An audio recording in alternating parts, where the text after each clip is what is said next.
3 сентябрдан 8 сентябрга чейин Скөл жергесинде Кыргызстанды алыска таанытқан эң эле бир мыкты оюндар, көчмөндөр оюндары орун алды. Ал оюндардын алкагында жаңғырылған физкультурдук, жаңғырылған ден соолукту чыңдоо борборунда күрөштүн 7 түрү боюнча таймаштар өттү. Алардын катарында кыргыз күрөшү болду, казак күрөшү болду, Азербайжан күрөшү болду, айтор 7 түр күрөш. Бирок мына ушул күрөш дегенде эле Кыргызстандын желегин дала жерге желбиреткен балбандарыбыз азыркы күнгө чейин талыкпай эмгектенип келүүдө. Ал эми ушул балбандарыбызды тарбиялап өстүрүүдө өз эмгегин аябаган ардактуу машыктыруучуларыбыз тууралуу да кеп айтып кетпесек болбойт. Бүгүн бизде конокто машыктыруучулар жана машыгуучулар, биздин келечектеги чоң-чоң жеңиштерге аттанып бара жаткан балбандарыбыз. Арабызда Искенов Руслан Сырдыбаевич, СССРдин жана Кыргыз Республикасынын эмгек сиңирген машыктыруучусу, Мусабаев Алмазбек Ашимович, Кыргыз Республикасынын эмгек сиңирген машыктыруучусу, жана ошондой эле Марсбек кызы Назира, дүйнө жүзүнүн кыздар арасында эркин күрөш боюнча коло медалынын ээси, жана кенжебиз мына Жумашбек уулу Тайырбек Азия балдар оюндары боюнча балдар күрөшүнүн коло медалынын ээси. Кош келдиңиздер, саламатсыздарбы? Сиздерди көргөнүбүзгө абдан кубанычтабыз. Жана бүгүнкү биздин эфирдин темасы бул чемпиондор жана алгачкы эле сурообуз сизге болсун. Негизи чемпион болуу же болбосо кандайдыр бир эл аралык сынактарда, таймаштарда ийгиликке жетүү үчүн, алтын медалды багындыруу үчүн кандайдыр бир сапаттарга ээ болуу бул маанилүү эмеспи? Жана ал сапаттар кайсы сапаттар болушу мүмкүн? Сиз туура айттыңыз. Чоң биринчи эмгек. Анын эмгек жасагандан кийин ошондон анын кайсы сапаттуу түрлөрү бар экен. Өзүнүн дерки, ошол спортту жакшы көргөндүгү, берилгендиги, ошол туура тренерлердин берген өрсөмөлдөрүн аткарса, ошондо гана жыйынтык чыгат. Эми бир эле кишинин артан иштөө болбойт. Мисалы 100 кишинин арасынан бир экөө эле чыгат.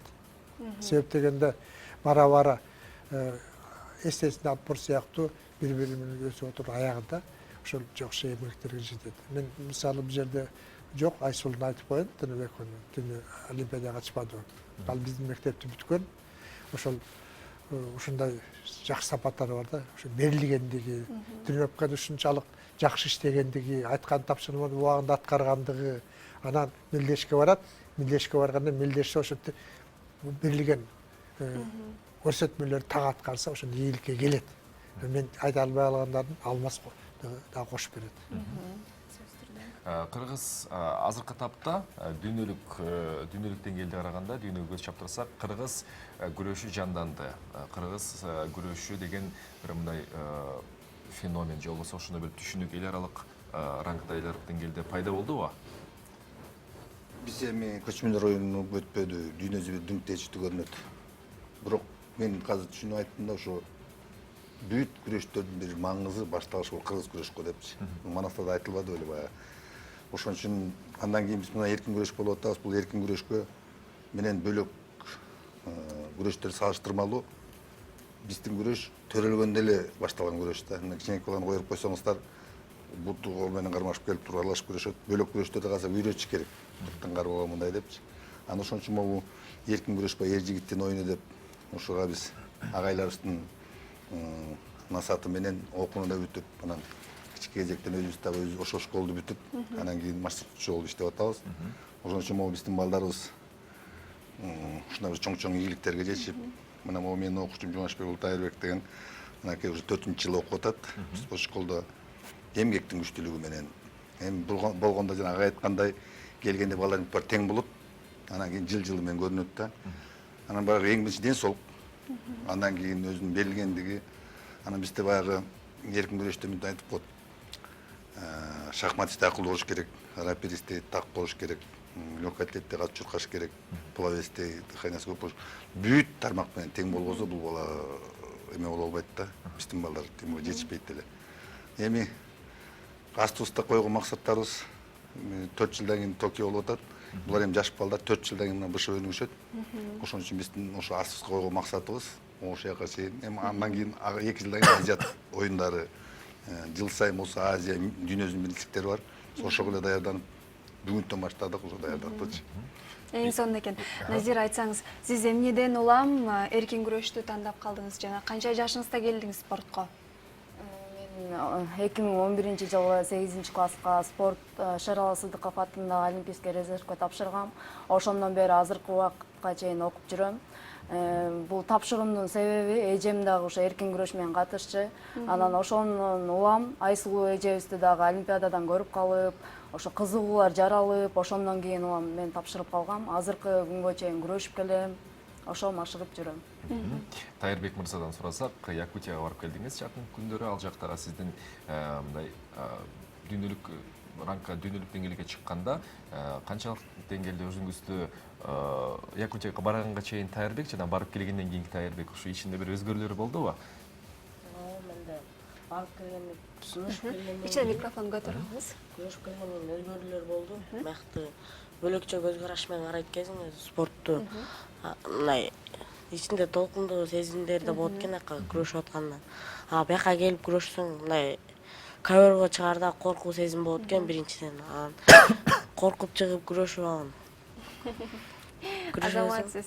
Эң сонун. Бияка келгенде мындай бөлөкчө сезимдер пайда болду. Кыргызстанга келгенде аэропорттон тосуп алышты. Ата-энем барды тосуп алып келип үйгө келдик. Эң сонун экен. Назире, айтсаңыз, сиз бир күндө машыгууга канча саатты бөлөсүз? Бир күндө негизинен биз бир күндө 2 жолу машыгабыз. Сборго барганда бизде Нурбек Изабеков агайыбыз тренировка машыгууларды өткөрөт. Жана ошондой эле ошо машыгуу болсо бизде эртең мененки машыгуубуз 3 саат болот. Кечки машыгуубуз да ошондой эле. Ошондо бардыгы болуп биз 4-5 сааттай кетиребиз. Эң сонун. Тамактануу рационду негизи канчалык деңгээлде? Албетте маанилүү. Рацион тууралуу айтып берсеңиз. Спортсмендер 2 маал тренировка кылса бир 700 калорий жоготот. Тамак менен болгону 450-500 жетет. Калган жанагы эки жума күндөрүндө, воскресенье күндөрдө дополнительный фармакология бериш керек, витаминдер бериш керек. Ошондо гана восстановить этет. Нагрузка көп болот да. Эми башында мындай болуп атат да. Эгер тарыхы жок болсо эл болбойт дегенде, Кыргыздын тарыхында дегенде күрөш болгон. Күрөш совет убагында анчалык маани берилик эмес, улуттук оюндар боюнча эле катышып калган.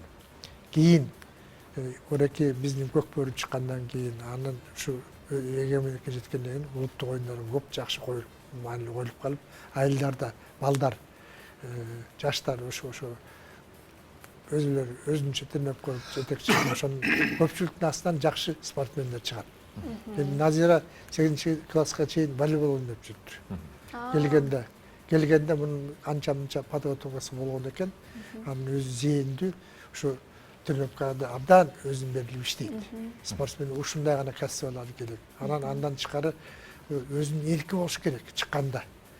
Тиги утам деп чыксаң эч убакта утпайсың. Чыкканда ушул өзүң билген немеңин баарын эркиңди коюп иштесең, ошондон жеңишке жетесиң. Ошондуктан тарбиялаганда жашынан фундамент коюш керек да, анан бара-бара чоң спорттун ийгиликтери келет. Сонун. Тайырбек, айтсаң, спорт дүйнөсүндө сенин кумириң ким? Микрофон көтөрүп ал кичине. Спорт дүйнөсүндө кумирим Убайсар Сайтиев, 3 жолку олимпийский чемпион. Кудай буйрса ошондой ийгиликтерге жетейин деген оюм бар. Азыртан эмгектенип атам. Кудай буйрса жетем деген оюм бар. Алмазбек Ашуш, айтыңызчы, күрөшкө болгон кызыгуу жапырт олимпиадалар бүткөндөн кийин жапырт кызыгуу байма-бай эл арасында жүрүп, анан жаш балдарды, айылдарды аралап келе турган болсок, мына бир тестер, мындай кичинекей бөбөктөрдөн баштап, Тайырбектин жаш курагына чейинки жигиттер залда барып жабылып калышат да, эле. Эч ким батпай кала залга тренировка көргөндө көзүң сүйүнөт да, бирок ошолордун катарынан чанда Аратбектер өсүп чыгат. Анча-мынча чемпиондор чыгат. Ошонун бирден бир себеби эмнеде болду экен? Катышкан адамдардын саны көп, бирок мындай медальга келгенде көп учурда ызаланып, теледен эле Айсылуунун күрөшүп аткан көргөндө көз жашы алып кылгырып. Туура суроо бердиңер. Эми бул жерде бул жаратылыш да. Бул жерде чемпион бирөө эле болуш керек. Анан көп киши болот да, бирок көптүн арасынан чемпион чыгат да. Ана аз болуп калса чыкпай да калышы мүмкүн. силер туура айтып аткан себеби олимпиададан кийин энеталар, ошол жерден майкелер, таекелер, жээндер, кошуналар дагы жакшы балдарды көрүп качыбызса бар деп залга алып барышат да. Биз ошондон арасынан мисалы биз августта балдарды набор кылабыз, тандапчы. Ошол жерден мына биздин спорт школага тапшырганда 150 киши тапшырат. Ошондо 10 эле киши алабыз, ошонун ичинде бир кишиге 15-20 киши да. Элестетке ошондо дагы бизде жакшы балдар алынбай калган балдар болот. Кээ бир балдар бар да, ошол маалда көрүнүп калат дагы, кээ бир балдар бар эртеңгүсүн көрсөтөм деген. Жана ага айтып кетпейди, Радбек Санатбаев физкультурный институтка өтүп, анан ошол жерден эмес ачылганда спорттун эмес. Кээ бирөөлөр эрте ачылат, кээ бирөө кечирээк эмгеги менен ачылат да. Анан силер жана туура айткандай олимпиададан кийин адамдардын көзү көрөт, медалды көрөт. Жаш балдар келип калып ыйлайт энетасына, бизди спорт школага алып барылачы, биз ушуна чемпион бололу депчи. Анан ошолордун арасынан айткандай эле чыдагандары. Биринчи ден соолугу жакшы болуш керек. Биз баягы спорт школага тапшырганда ден соолугун карайбыз да. Өпкө бөйрөк, жүрөк деп. Мына көп келгенде ошо 10% ден соолугу жараштуу өтпөй калган балдар бар. Андан кийин кетет, анан кийин жазайбыз, анан окуйбуз. Анан дагы бир кызык менен айтып кетпесек болбойт. Бир күн бир бала келип айтат, бул жерде оку дегенде бар турбайбы деп. Мен спортко эле келгем деп, ушундай бир өзүчө бир кызыктуу окуялар бар да. Ошон үчүн бул жерден бизге тапшыргандар бул тиги Тайырбекке окшогондор, жана көп спортсмендер окшогондордун бүт баары бир чыдамкайлуу, астына болмастан жетишем деп. Бүт бар тапшырат, бирок анын бүт баарына чыдай албайт. Ага айтканда 100 кишинин 1-2-өсү. Тартип, ошон үчүн тартип, эң биринчи тартип. Тартипсиз бул жерде спортто ийгиликке жете албайсың. Тартип, окуу, акыл эс бүт тең болуш керек да. Бардык адамга тиешелүү мыкты сапаттарды айкалыш керек да. Кошуп коеюн. Агасы көрүп иниси, эжеси көрүп сиңдиси өтөт дегенде. Биздин школдун традициясы мындай. Бизде Кульчинден олимпийский чыккан. Тиги Төмөнбаев, Бегалиев, Көбөнов, ушулардын баары чыкканда, бизде ушу традиция болуп калган. Ушу школдор резерв дайындап берип, анан ошондон кийин биз ушундай мүмкүнчүлүгү бар деп өзүбүздө тенелешет, балдарды ишенип калат. Андан тышкары бул жерде менин алмастын эле эмгеги эмес. Бул көп эмгеги. Мисалы, аялдар күрөшүп 10 жылда болду башталганда. Ошондо биз биринчи Кенжебай Байгаз деген тренер болуп, ушул чогулушуп иштешип, бири-бирибизди колдошуп жүрдүк. Ошол традицияны азыр Изабек Нурбек жогорку башкарып турган. Ошол колдон ар кайсы келген, Таластан келген, Нардан келген, Оштан келген, баардыгын чогултуп, чоң иштеп атабыз. Ошондо бирдеме чыгып атат. Ошондуктан биримдик болгон жерде ийгилик болот деген жакшы сөздөр ушундан чыгып атат. Эң сонун. Биз бүгүн келген меймандарыбыз менен кыргыз күрөшүнүн акыбалы тууралуу аябагында бир чоң 1 саатка да сыйбай турган чоң программага татыктуу тема, себеби кызыгуу бар. Ал эми кызыгуу бар жерде албетте сөз түрдө мына ошол Тайырбектей, Назирадай кыз жигиттерибиз турганда, биздин машыктуучу агайларыбыз турганда ийгиликтер жаралат. Аз калды дейли. Олимпиадалык бийиктиктерде, олимпиаданын олимпинде кыргыз желеги желбиресин деген жакшы ой тилек менен бүгүнкү сиздер менен болгон маегибизди жыйынтыктайлы. Тайырбек, Назира бизди улам саатты кылчактап каратат. Машыбыз башталып калды. Чоң рахмат сиздерге. Таң эрте келип, абдан кызыктуу маек куруп бердиңиздер. Ийгиликтер гана коштасын.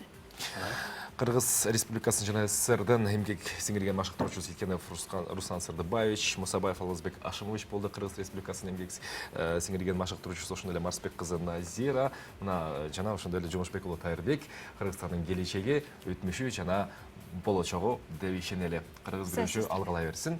Биз эфирде